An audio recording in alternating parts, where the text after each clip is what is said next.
let's get into this and let's have a discussion, just trying to understand what the president said yesterday. And to make it simpler, even for the Mwananchi, we really want to analyze, including the body language, including whatever happened in Parliament yesterday, to understand better, because it's, most probably his last State of the Nation address. Joining me to handle this is, I've got two gentlemen in the studio, Daniel Orogo, who is a brilliant mind. Good morning. Good morning. As well as Abdullahi Ahmed, who is also a brilliant mind as well. Morning. Morning. Today, we just need to understand how it happened in Parliament. You were in Parliament, starting with you, Ahmed. What did you say from your side of view? Well, first of all, I was very proud as a Kenyan, yes, that with all the difficulties we are facing, our state, there is the difference between the problem people face and the state. You could see the presence of the power of the state yesterday in Parliament. The security, the checks, the plainclothes, the snipers everywhere.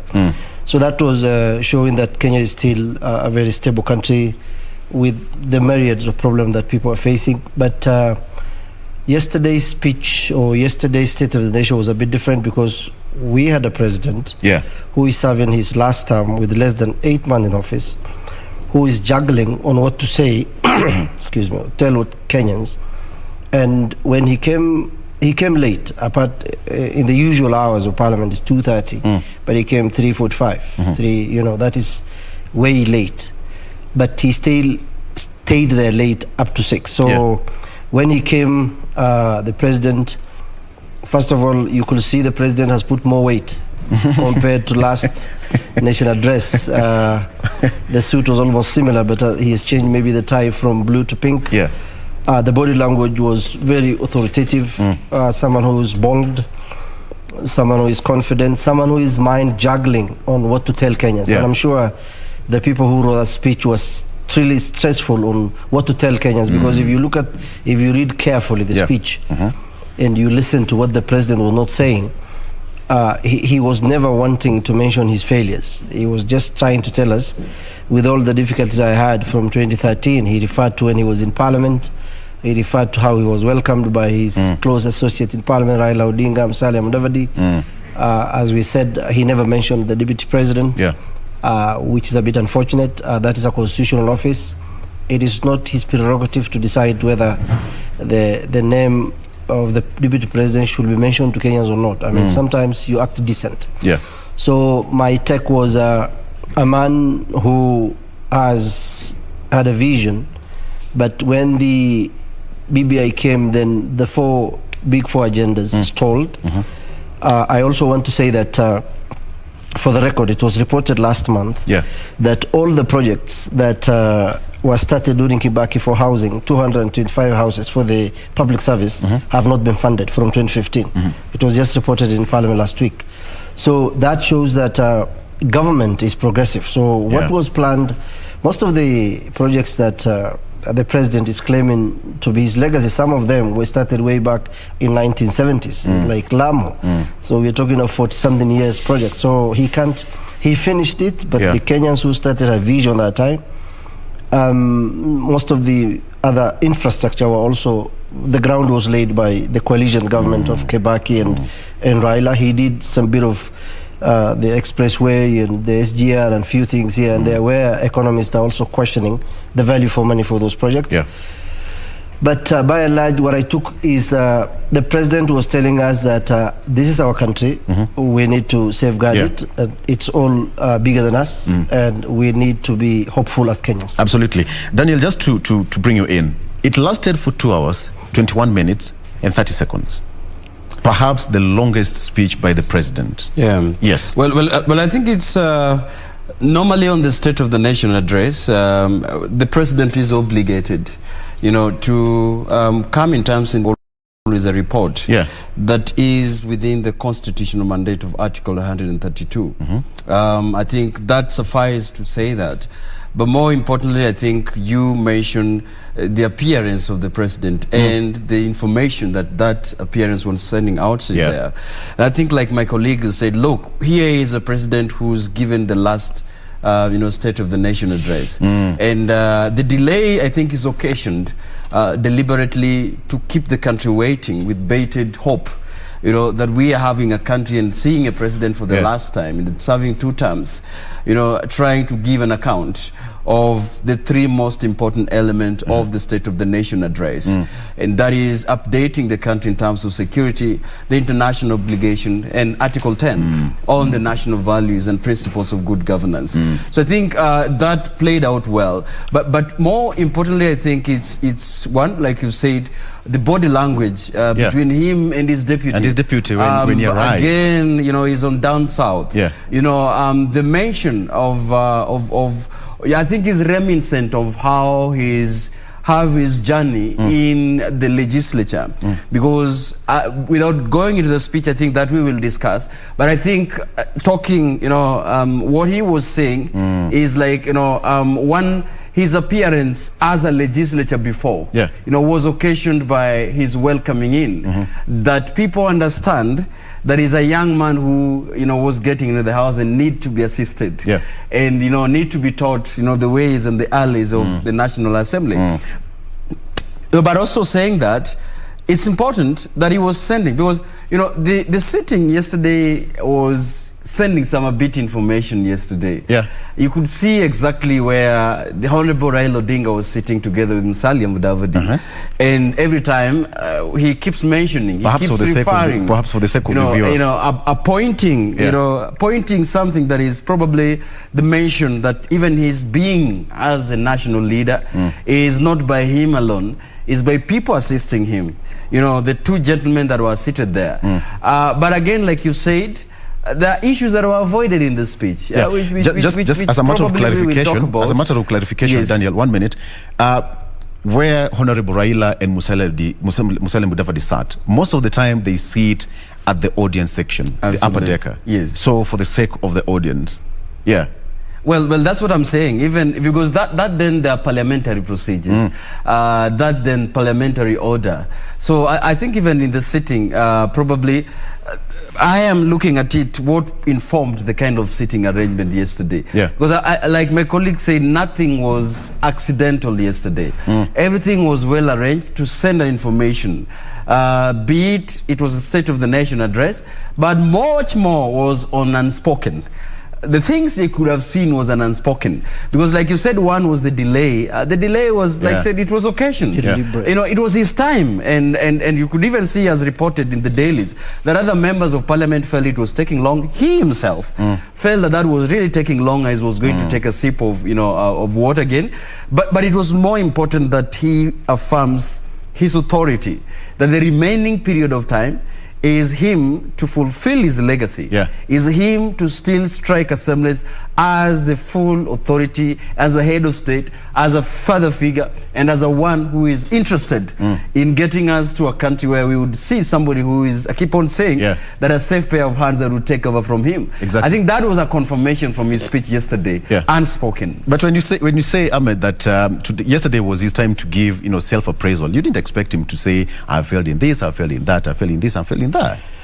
No, you see, he will have said that these are some of the challenges we have faced. Which he talked about, actually. Which he did, but albeit, you see, briefly. When you are the son of a former president, who is the 4th president of this country, and you are addressing Kenyans, it should also dawn upon you that people will analyze you, judge you, say a lot of things. But a statesman and a president who was given the highest job, you'll be, you know, we say the president is the highest employee in the country. So being honest with your speech and say that I made some mistakes is not a weakness of a man. But by and large, when you look at the, as my colleague has said, Article 132, Article 10, he did not address Article 256 on the issues of the national security. We have a lot of extrajudicial killing in the country. A lot of people are killed in the slums. We have a lot of road accidents. We have terror suspect escaping from. So when you ignore that part of your mandate, it begs the question, why is the president avoiding security, or rather insecurity? But when one thing that the president, as my colleague has said, that delaying was showing that he's still the president, he's in charge, so he doesn't have to come 2:30, he can come whatever time he wants. Yeah, he's still in control. Yeah, he can stay there up to 6 and no one can question him. Yeah. Because he is the president. But deliberately ignoring the deputy president was not also, it might be politically good for him, but it's the same guy he was praising 4 years ago. So having that commandeering of having red ties and white shirts, and the internet never forgets. So the principle of the president cannot change with these situations. So deputy president and him were together. Yeah. It's decent, you just mention him. You don't have to ignore him. Yeah. He doesn't know that his candidate is going to win. Maybe Kenyans will rebel against him. So what the president focused on his legacy, comparing his government with the last 3 governments, you know, comparing himself in how he has structured our governance, comparing, trying to tell us how he has improved the economy and how it is now doing better than before, which is still debatable, because all those things that he said, how did that trickle down to the Mamambogas? So still some things he might have praised himself. And as I told you off air, the biggest headache for the people who wrote speech was to picture a president who was leaving in 8 months in the best way they can. So they struggle. They struggle. I will come to that shortly. But Daniel, just to pick some of the things the president talked about, he talked about the infrastructure, the expressway, health. He talked about the Lamu port. He talked about he sunk over 2,500 boreholes. The GDP has grown by 10.1% in the second quarter of this year, the highest, actually, according to him. Kenya has gained more wealth, more than any other country in Africa, and as well as the 6th most wealthiest nation in Africa. We are in the right path, according to the president. Well, I think for him, I think the reference is that, and that's why I said I agree with my colleague who talked about when you are called upon to answer to the State of the Nation address, the point of it is that your success, has to be mentioned in that. And you see, it's international standard. Yes. Normally you see even President Obama delivering his last State of the Union. I think much of it is focusing on the deliverables. And here is a catch that, we keep on forgetting, Victor. One is, when you saw the president, his term in 2013, just the moment he took over the reins of power, there was a discussion about the Jubilee agenda, and that the Jubilee agenda about infrastructural development, the Jubilee agenda about economic recovery, the state of cohesion in this country, because that then was after the ICC and all these things were taken. But you see, even as that was happening, there was a declaration that the Jubilee Alliance by that time had got an agenda for Kenyans.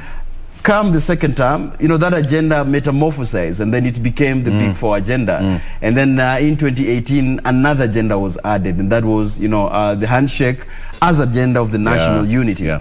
I think the most intricate balance the president has to make is to assure Kenyans that, in the 2 terms that he's served, there is a link between him getting consistent with delivery on the Jubilee agenda, with the delivery on the Big Four agenda quizzed together, but also making sure that there is a unity of of a country. I mean, you would ask, and he articulated this very well in the speech yesterday, giving an account of infrastructural development, giving account of economic viable programs that he's done, giving an account in the health sector. And one thing that interests me about discussion on the health yesterday, I think he gave an account, because we as a nation, I think sometimes our memory span sometimes becomes shorter. And it's bequeathed the head of state. This is why I said it is important that the head of state outlined what is done in the most difficult time of COVID-19. I mean, he mentioned about, dealing with tax issues, during the COVID-19. I think he's there. He mentioned about, the time when he mentioned 2 companies that took time, took that as an advantage. One is providing COVID-19 vaccine syringe, another one is providing for COVID-19 vax globally. Yes. And they are from Kenya. So for me, as much as this requires a lot of interrogation, because I think speeches like this sometimes even has to be debated in the parliament. Most of the state of the nation address, and I don't know what will happen because the parliament has gone for recess. Yeah. I'm just really wondering after, but the state of the nation address traditionally always being debated in the parliament afterwards. But I'm looking at it in a time where now we really need to critically look at the state of the nation address yesterday, so that parliamentarians and the leaders who are representing people begin, to sieve into through and tell us exactly the realities, the practicalities of what the head of state said yesterday. One funny thing, one funny thing is, as I even bring Ahmed here, it usually comes after recess. Okay, but then now it came on a day that the Jubilee Party was supposed to have the NDC. It coincided. Last week, people say that it was not a coincidence. It was not an emergency. But then, politically speaking, it was well crafted. We are looking at a situation where now politicians are going to be now to Kosao. We are free. The president has spoken. It was his last presidential speech, and that's it. Sasa, the way they say, kaende, right? Yeah, but you see, even when he talked about the company my brother talked about is Revito in Kilifi. Yeah. There is a lot we don't know about what happened there. As he said, you can't just take whatever the president said for the face value. So it must be interrogated. The president is a man who has a deputy. They fell out. Where is, after he scored, if you look at the journey of President Uhuru Kenyatta in the last 9-10 years, the first 5 years he was not attacking Ruto or even mentioning anything about him. He was always saying, my brother, my brother. Tactically, then it was that time he was not in good books with Raila, so he had to maintain whatever he had with Ruto. Now that he's leaving, the president was telling Kenyans, first of all, he mentioned resilience. Kenyans are very resilient, yes. But also, they have what you call, I normally say that there are no dearth of inglorious nakedness among Kenyan politicians. If we do not have, we have politicians in Kenya, we don't have leaders. Leaders think about how to improve people in giving them services. The ones in parliament currently, you might say, they will be among the worst parliament we ever had currently, because there were only 127. Maybe that was even deliberate. Yeah, we saw Millie Odhiambo on one side, Duale on the other side. That is how funny politics is in Kenya. Millie Odhiambo was the one shouting from the rooftops in parliament how, unpresidential, or she used very undignified language about the president. And I want to tell Kenyans that we should differentiate between Uhuru the person, Uhuru the president, and the presidency.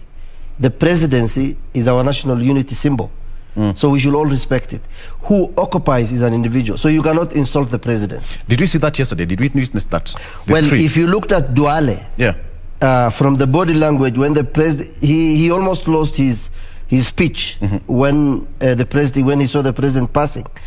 Meaning, he's either trying to tell us what he's not trying to tell us, in the sense that he said it was one of the most boring speech we ever had. That is the same Duale who was saying, I will throw myself from KICC for Ruto and Raila. Or rather, Ruto and Uhuru. For majority leader. So sometimes even as a... First of all, these guys need to know that they were given positions of privilege. They are not better than us. They've just gone to Kenyan schools. They have attended... They breathe in the air of Nairobi. They don't provide us with the sun or oxygen. So they're just ordinary human beings who got privileges my friend and I didn't have. So what they need to do is, when you become a member of parliament and you're addressing the nation, regardless of how much you remove your personal emotions, how you feel about Uhuru, you discuss things objectively. What he succeeded, I can tell without any fear of contradiction that President Uhuru has been tolerant with Kenyans. people have been writing. He had even to disband his Twitter account because we were trolling him. Is it? But there were incidences where the security apparatus were using force or overstepping their mandate. But yesterday, the man I saw, the president of this country, he was telling us, look, I am gone. Yeah. This is your country. It's a wrap. Whatever I did or I did not do, I am not going to be part of it because I'll be out of it like any other citizen Kenyan. What do you do? Because you remember, he also mentioned how we need to come together and work together. Yes. When he was mentioning how Raila and Musavali welcomed him in parliament. That shows that we all need each other. Yeah. Daniel, when he talked about how the two leaders welcomed him, actually he went back to the day when he came into parliament as a nominated member of parliament, then came back as a member of parliament of Gatundu South. Again, he came back as a minister. And the two gentlemen who, that is Raila Odinga and Musalia Mudavadi, honorables, are the people who welcomed him. And he also mentioned that in the last speech. Exactly. So when you look at his speech, he mentioned Raila 3 times. Musalia once, his deputy 0, politically speaking. Yeah, and that's what I said before, that some of these silent but non-communicated information talks so loudly about someone's posture, about his future aspirations, and his future political desires. Well, if my colleague just mentioned that if the internet doesn't forget, we would try to flash back on the previous State of the Nation address, on the previous appearance of the president with his deputy, clad with clothes that are similar, speaking from the same language, smiling every time, still young people, consulting, and that digital generation of leadership that we saw in 2013, to 2017. But of course, the political architecture has changed. The language is changing drastically, and it's pointing towards a direction where the president is actually being presumed to have chosen the successor. And you see, you could easily tell, like I've said, I mean, no mention of the deputy. And my colleague is saying whether deputy, he still belongs to the presidency. The deputy president is part of the presidency until otherwise, because that is what is dictated in the constitution. That's why we don't have a vice president and have a deputy. These two are constitutional pair. And it's quite difficult for anyone to be ignored. But again, like you said, constitutionally incorrect, politically correct, that there is a foresee. The president has praised the relationship between him and the former premier, and for him is really a matter of boldness. He's unapologetic about his relationship with Raila. Even in the last State of the Nation address, always trying to hammer the deal about BBI, and unfortunately, like you mentioned it, according to him, other people sat at the corner and decided, to seal the fate of Building Bridges initiative. And that really spelled on the issues that he said what we lost. Because he went again and articulated what we lost by the courts overthrowing the High Court on the Court of Appeal, trying to overthrow BBI. But I think he's hell-bent on the fact that his relationship with the Right Honorable Raila Odinga is non-negotiable, is non-apologetic, and that would definitely have an effect about his successor and his succession politics. You understand, and this is why I say it's reminiscent of the fact that the president has said so much that the time he was in the legislature, the two gentlemen were the ones who were in the forefront of showing him the corridors. But you see, that is a physical pronouncement. But then there is other pronouncement in it. The pronouncement in it that we did not see is that, we began. For him, he's saying, these two gentlemen, we began being legislature. We've been together throughout. But there is no problem of us being together even in the future. And he said very well, and that is what he was trying to communicate without not saying it. He even mentioned by the fact that while he was a youth, and his youthfulness as a legislature, somebody somewhere held his hand, and he said, even in my presidency, the youth can do it. Because I was a youth by that time, I was shown that somebody else can do it. And he has no problem. His relationship with these two gentlemen has no problem with it. So all in all, avoiding a lot of what he's saying, that, he is interested as a head of state to leave power and to leave privileges. But the two gentlemen, either of the two gentlemen who was welcoming him back into the state of legislature and is journeying with them. That is what he was pointing, because you've asked us to be very candid about it. You're trying to put it as open as possible. As open as possible, because he didn't say that, and that is what what was outside there. But you see, allow me also to say this. The unity pact between the leaders, and I think this is what also he said yesterday, that even if, one thing President said yesterday, that probably he's interested in resuscitating what was in the Building Bridges initiative. Exactly. He might not be calling for it because he would look like flogging a dead horse. But he is interested to say that, as a head of state, he would be interested to have a conversation about inclusion, about expansion of executive, about ethnic cohesion and ethnic harmony before and post 2022. Let me just quote him as I bring you in, Ahmed. He said, and I quote, "We cannot behave like the proverbial ostrich and bury our heads in the sand. A constitutional moment does not resolve itself simply by being ignored." The High Court actually, and the High Court and the Court of Appeal ruled against the Constitution of Kenya Amendment Bill, that is 2020, driven by the Building Bridges Initiative. And he said that it's not all lost. And we've had Honorable Raila Odinga at some point saying that reggae has taken, a sabbatical and it will be back.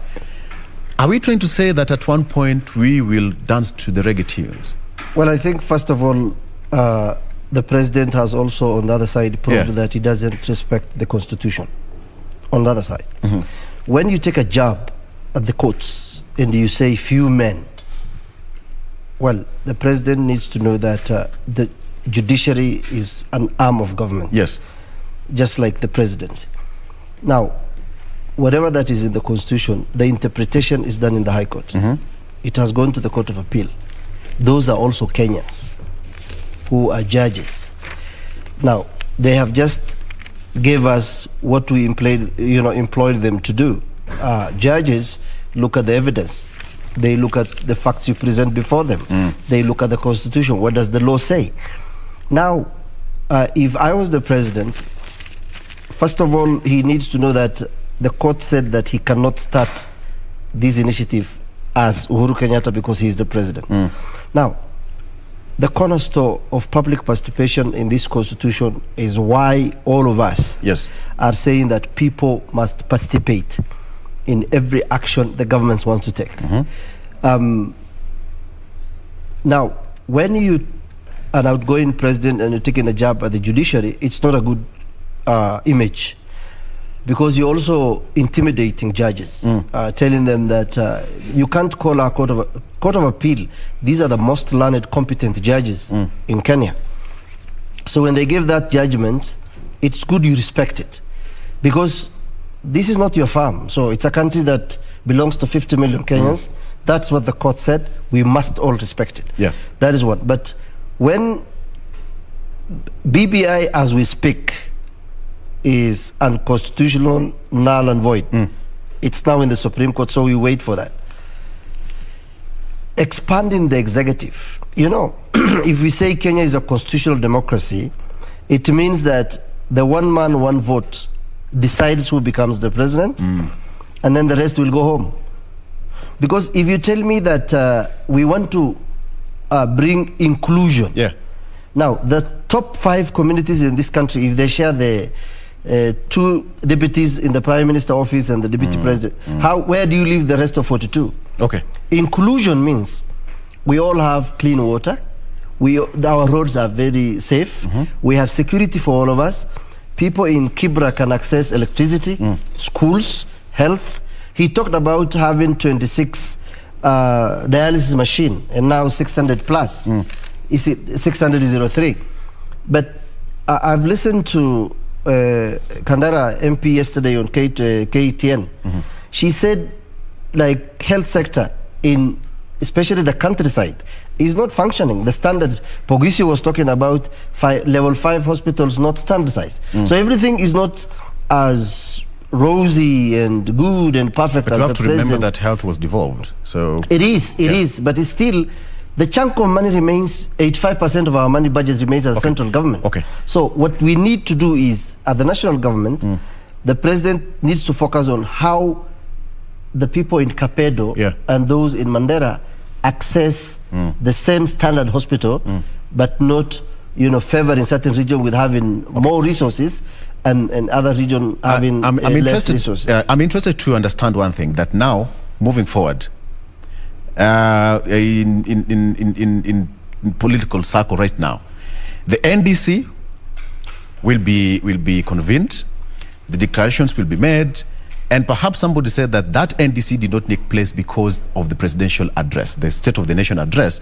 Perhaps we would have witnessed a divided house. But then now, in 1 minute, Orogo, what do you expect politically now?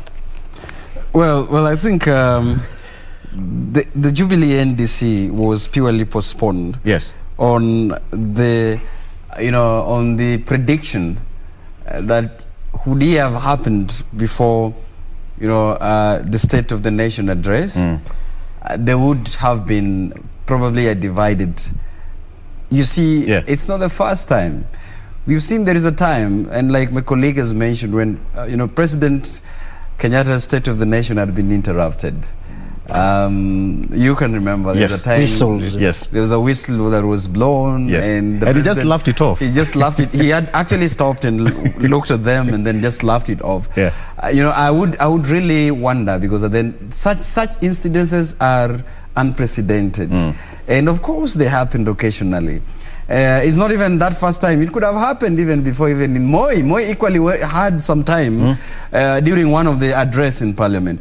So I think it was on an intelligence that because NDC probably wasn't going to, it was for Jubilee, I don't think it was really going to end well. Yes. Especially for the members of Parliament who are affiliated, to already UDA wing of it. Yes. Because that then Jubilee, the purpose of calling for NDC sometimes is also to affirm the authority of the party leader, and also to reconvene and reconstructure the political party. That could have not ended well with some members of Parliament. So I think it was strategically devised so that it happens before, it happens after the State of the Union.